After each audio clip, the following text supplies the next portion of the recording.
नमस्कार दोस्तों, welcome back to my channel. आज हम बात करने वाले हैं कि करियर पॉइंट का स्किल सेंटर किस तरीके से लिया जा सकता है। जी हाँ, मैंने पहले भी कई वीडियोस बनाए हैं कि आपको स्किल सेंटर किस तरीके से चालू करना है। तो आज मैं आपको पूरा प्रोसीजर बताने वाला हूं कि किस तरीके से करियर पॉइंट का स्किल सेंटर की शुरुआत की जा सकती है। तो आइए एक बार पहले वीडियो देखते हैं। वीडियो देखने से पहले मेरे चैनल को सब्सक्राइब करें, लाइक का बटन दबाइए, बेल आइकन पर क्लिक कीजिए ताकि आप मेरे लेटेस्ट नोटिफिकेशन देख सकें। तो आइए एक बार वीडियो देखते हैं।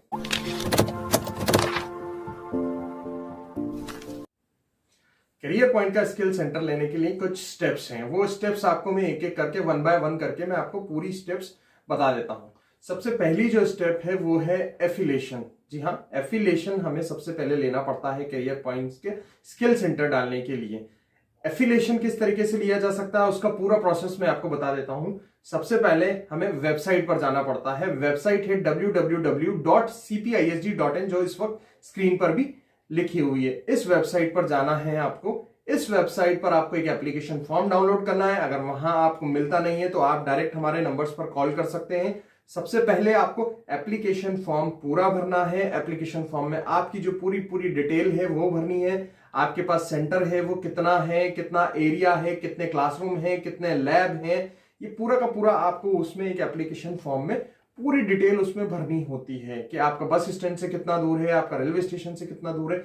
एक एक डिटेल हमारे लिए जरूरी होती है उस एप्लीकेशन फॉर्म की। तो आप पूरी एप्लीकेशन फॉर्म अच्छे से भरेंगे, ठीक है। एप्लीकेशन फॉर्म के साथ मैं आपको बता देता हूं कि किन डॉक्यूमेंट्स की जरूरत होती है। सबसे पहले हमें आपके आधार कार्ड, जो भी ओनर होता है जो हमसे करियर पॉइंट का एक सेंटर लेना चाहता है, उसका हमें एक आधार कार्ड की हमें जरूरत होती है। तो आधार कार्ड का उसमें अटैच करना रहता है। उसके बाद एक इलेक्ट्रिसिटी बिल की जरूरत होती है। आपको जो भी लास्ट 3 मंथ्स का करंट लेटेस्ट इलेक्ट्रिसिटी बिल आपको उसमें देना होता है।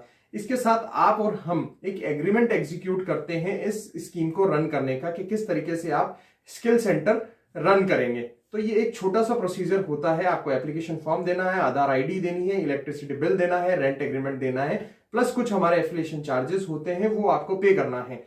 ये सारी चीजें आपको हमें वन टाइम देना होता है। जैसे ही आप ये सारी चीजें पूरा कर देते हैं तो 7 to 10 डेज का हम लोग के पास प्रोसेस होता है। हम ये सारी चीजें आपकी पोर्टल पर चढ़ाते हैं, आपके सेंटर को हम रजिस्टर्ड करते हैं और रजिस्ट्रेशन आईडी हम आपको दे देते हैं। तो इस तरीके से आपका जो एक सेंटर है, स्किल सेंटर है, वो रजिस्टर्ड हो जाता है। अब बात आती है सेकेंड स्टेप की। पहला स्टेप मैंने आपको बता दिया है कि एफिलिएशन किस तरीके से लिया जाता है। सेकेंड स्टेप मैं आपको बताता हूं। सेकेंड स्टेप में होता है कि इंस्पेक्शन किया जाता है। यानी कि हम आपको एक एप्लीकेशन देते हैं, एप्लीकेशन का यूजर नेम और पासवर्ड भी आपको देते हैं, एप्लीकेशन का लिंक भी आपको देते हैं। उस पर आपको एक ऐप डाउनलोड करनी होती है। ऐप डाउनलोड करने के बाद आपको उस यूजर नेम पासवर्ड से लॉगिन करना होता है और अपने ट्रेनिंग सेंटर के जितने भी फोटोग्राफ्स हैं वो हमें अपलोड करने होते हैं। उसके अपलोड करने के बाद आप उसको सबमिट कर देते हैं और इस तरीके से ये एफिलिएशन की प्रक्रिया जो है वो पूरी होती है। तो मैंने बता दिया आपको, फर्स्ट स्टेप जो थी वो तो एफिलिएशन थी। सेकंड स्टेप जो तो वो इंस्पेक्शन हो जाता है। इंस्पेक्शन मैंने आपको बता दिया कि ऐप के थ्रू करते हैं हम लोग। ऐप में आपको जितने भी आपके फोटोग्राफ्स होते हैं वो सारे के सारे डालने पड़ते हैं। तो this is the second step. Third step पर हम आते हैं एनरोलमेंट एंड एडमिशन, ठीक है। एनरोलमेंट एंड एडमिशन में पहले करने के लिए हम लोगों को क्या करना पड़ता है, कोर्स आइडेंटिफाई करना पड़ता है कि कौन सा कोर्स हम चला रहे हैं। उसके लिए आप हमसे संपर्क कर सकते हैं, हम आपको कोर्स लिस्ट भी प्रोवाइड करा सकते हैं, ठीक है। उसके बाद आपको क्या करना पड़ता है, थोड़ी मार्केटिंग करनी पड़ती है, थोड़ा मोबिलाइजेशन करना पड़ता है। यानी जो स्कीम आप कर रहे हैं उसको आपको प्रमोट करना होता है सभी जगह पर, ठीक है, ताकि आपको एडमिशन या एनरोलमेंट्स आपके बढ़ सके। तो तीसरी स्टेप क्या है, बच्चों का एनरोलमेंट किस तरीके से किया जाता है। देखिए मैं आपको बता देता हूं, जो वेबसाइट आपने मतलब जो मैंने इनिशियल लेवल पर बताई थी आपको, उसी वेबसाइट पर जाना है, वहां से स्टूडेंट एप्लीकेशन फॉर्म डाउनलोड करना है। सबसे पहले हमें, अगर बच्चा एडमिशन लेने आता है एनरोलमेंट के लिए, तो सबसे पहले हमें उससे एप्लीकेशन फॉर्म भरवाना है, उसके 4 फोटोग्राफ्स लेने हैं, उसकी 10th की मार्कशीट लेनी है, उसका आधार कार्ड लेना है, उसकी 12th की मार्कशीट लेनी है। ये सारे डॉक्यूमेंट्स हमें उसका लेना बहुत ज्यादा जरूरी है। अगर हम ये नहीं होते हैं तो उसका बच्चे का एनरोलमेंट नहीं होता है बिल्कुल भी। तो ये हमारी तीसरी स्टेप होती है कि किस तरीके से हमें बच्चों का एडमिशन लेना है। ये इंश्योर हमें करना है कि जो भी कोर्स आप चालू कर रहे हैं उसकी रिस्पेक्टिव लैब आपके पास होनी चाहिए। तो ये था आपके पास थर्ड। फोर्थ पार्ट जो आता है, फोर्थ स्टेप होती है कि बच्चे की ट्रेनिंग करवाना है। आप ट्रेनिंग करवाने के लिए आप लोगों को एक ट्रेनर हायर करना पड़ेगा और उसका जितना भी ड्यूरेशन होगा उसके लिए आपको ट्रेनिंग करवानी पड़ेगी। जैसे सपोज करते हैं हम आप 3 महीने का ट्रेनिंग करवाते हैं तो बच्चे को आपको 3 महीने के अंदर उसको ट्रेनिंग देनी पड़ेगी। 3 महीने बाद जो 4th स्टेप है वो होता है बच्चे का एग्जाम लेना, यानी असेसमेंट। आपको बच्चे का एग्जाम लेना पड़ेगा, एक असेसमेंट देना पड़ेगा जिसमें बच्चे को पास होना बहुत ज्यादा जरूरी है। आप उसका एक असेसमेंट लेते हैं। नॉर्मली जनरली आप उसको मतलब मल्टीपल चॉइस भी ले सकते हैं या फिर थियोरेटिकल भी ले सकते हैं, किसी भी तरीके का आप उसका एक एग्जाम ले सकते हैं। बच्चा अगर एग्जाम में क्लियर हो जाता है तो उसको हम एज ए मतलब पास मतलब रैंक देते हैं कि वो बच्चा पास हो जाता है।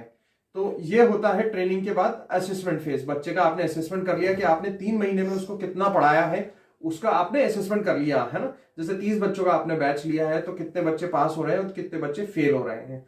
तो ये हो जाता है आपका पूरा ट्रेनिंग 3 महीने का, है ना। ये इट इज एन एग्जाम्पल के 3 महीने का, आप 6 महीने का भी करा सकते हैं, कितने भी वो करवा सकते हैं आप, है ना। ठीक है, अब क्या है कि हम जाते हैं, जैसे बच्चे की ट्रेनिंग भी हो जाती है, असेसमेंट भी हो जाता है, उसके बाद आता है सर्टिफिकेट डिस्ट्रीब्यूशन। ठीक है, आपको सर्टिफिकेट जो होते हैं वो हमारे द्वारा दिए जाते हैं। आपको क्या करना होता है सर्टिफिकेट लेने के लिए, मैंने आपको स्टार्टिंग में बताया कि जब आपने हमें एप्लीकेशन फॉर्म, बच्चे का फोटोग्राफ, 10th 12th आधार कार्ड जमा कराया, वो डॉक्यूमेंट्स जो थे वो एनरोलमेंट के लिए थे।